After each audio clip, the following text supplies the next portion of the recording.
Le système de plafond autoportant permet de répondre à des besoins de rénovation esthétique, d'amélioration acoustique et thermique.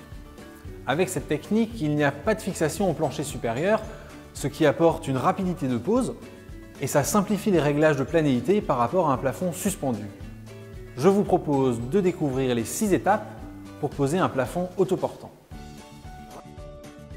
Les 6 étapes de la méthode de pose. La première étape consiste à préparer le matériel. Nous ferons ensuite le traçage, nous poserons les rails périphériques, puis les montants, nous poserons l'isolant, puis nous finirons par la pose des plaques de plâtre. Pour la pose du plafond, il vous faudra une visseuse, un cordeau, un crayon de maçon, un mètre à ruban, une cisaille à tôle, une grignoteuse, une visseuse pour plaque de plâtre, une sertisseuse, une scie, une cale avec du papier de verre, une équerre, une règle, des vis Prégy RT 421 pour la fixation des montants, des vis Prégy TF 212 pour la fixation des plaques, des chevilles métalliques à expansion pour plaques de plâtre, des rails Prégy Métal, des montants Prégy Métal et un isolant. Pour la démonstration, nous utiliserons la Prégiplaque R BA13. Cette plaque permet d'assainir l'air d'une pièce en captant les composés organiques volatiles. Pour votre sécurité, prévoyez les équipements pour vous protéger. Pour la seconde étape, le traçage, préparez les outils suivants. Nous commençons par repérer la distance entre l'ancien plafond et le nouveau plafond que nous allons poser.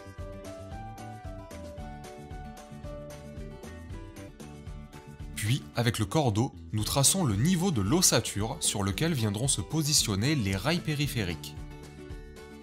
Vous pouvez également tracer le niveau des rails périphériques à l'aide d'une règle à niveau et d'un crayon de maçon.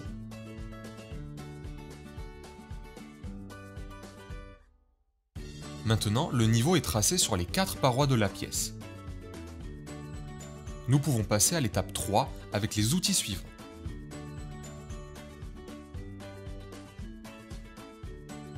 Nous mesurons la cote pour poser le premier rail périphérique. Dans notre cas, la cote est de 235 cm. Nous reportons la cote de 235 cm et coupons le rail avec une cisaille à tôle.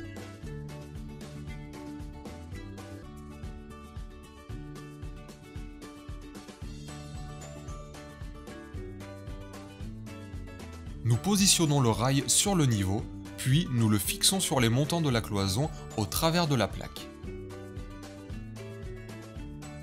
L'anthrax entre fixation est de 60 cm. Une précision technique. La fixation dans le rail doit être dans le tiers supérieur pour garantir une parfaite rigidité. Maintenant, nous allons préparer le rail périphérique qui va être positionné sur un doublage isolant. Nous traçons les anthrax à 50 cm, puis perçons les trous où viendront se positionner les chevilles à plaque de plâtre. Nous positionnons le rail sur le niveau, puis nous repérons les emplacements des vis. Nous faisons les trous dans les plaques du doublage. Nous expansons les chevilles. Puis, nous positionnons et fixons le rail sur le doublage. Selon la nature du support sur lequel sera posé le rail, prévoyez les fixations adaptées. La quatrième étape consiste à poser les montants sur les rails périphériques. Il vous faudra les outils suivants.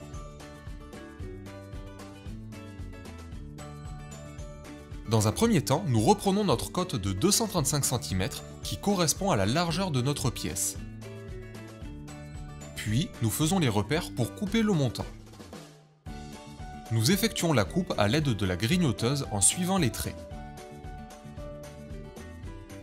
Comme il s'agit d'un plafond autoportant, nous allons assurer la rigidité en assemblant les deux montants à l'aide des vis métal-métal Prégy RT 421. L'anthrax est de 50 cm. Sur la paroi verticale, nous repérons les axes à 50 cm pour ensuite pouvoir positionner les montants. Maintenant, nous mettons en place la première ossature de notre plafond autoportant. Nous solidarisons le montant avec le rail périphérique en utilisant la sertisseuse. Si vous n'avez pas de sertisseuse, vous pouvez utiliser des vis métal-métal. Maintenant, nous positionnons et sertissons les montants en utilisant les repères faits sur les parois avec le crayon.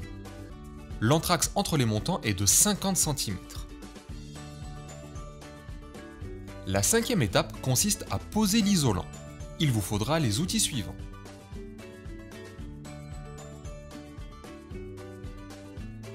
Nous coupons l'isolant en bandes de 50 cm, ce qui correspond à l'espace entre deux montants.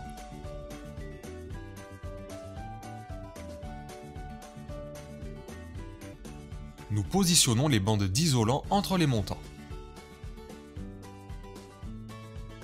L'isolant permet d'assurer à la fois la performance thermique et la performance acoustique du plafond autoportant.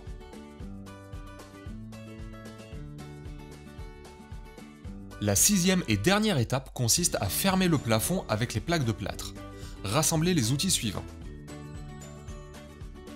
Comme notre plafond autoportant est dans une chambre d'enfant, nous utilisons la Prégiplaque Air qui garantit l'assainissement de l'air ambiant. A l'aide d'un lève-plaque, nous positionnons et réglons la première plaque.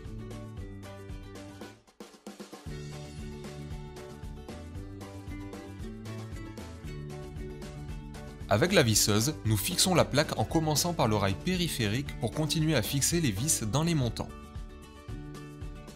Pour augmenter la rigidité du système, une vis est fixée sur chacun des montants, en prenant soin de positionner les vis au centre des montants. Pour fixer le bout des plaques, nous respectons l'entraxe de 30 cm. La première plaque est maintenant fixée. Pour finir cette partie du plafond, nous mesurons la distance entre la plaque et le mur. Nous avons la cote de 115,5 cm. Nous reportons cette cote sur la plaque à couper. Nous traçons notre trait de coupe, puis, avec la scie, nous coupons la plaque. Nous faisons la finition de la coupe avec un rabot à plaque, puis avec une cale munie de papier de verre fin. Nous pouvons maintenant positionner et fixer notre bout de plaque pour fermer cette portion du plafond. Nous faisons de même avec le reste du plafond. Notre plafond est maintenant complètement fermé. Il restera à faire les finitions avec les bandes à joint, l'enduit, puis la mise en peinture. Faisons le récapitulatif de nos 6 étapes. Je rassemble le matériel et les outils. Je trace l'emplacement de mon nouveau plafond autoportant. Je fixe les rails périphériques sur les parois de ma pièce. Je coupe, j'assemble et je pose les montants. Je mets en place l'isolant. Et je fixe les plaques pour fermer mon plafond.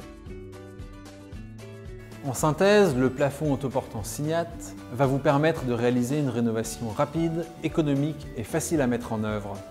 Le montage présenté dans cette vidéo pédagogique permet de faire un plafond entre deux murs distants de 2,35 m maximum. Des distances plus grandes nécessitent un renforcement des fixations au mur et l'utilisation d'autres montants. Par exemple, pour une distance entre murs de 3,80 m, vous utiliserez des montants Prégimétal de 90. Pour ces plafonds, vous pouvez utiliser les différentes plaques techniques Signat que vous découvrirez sur notre site.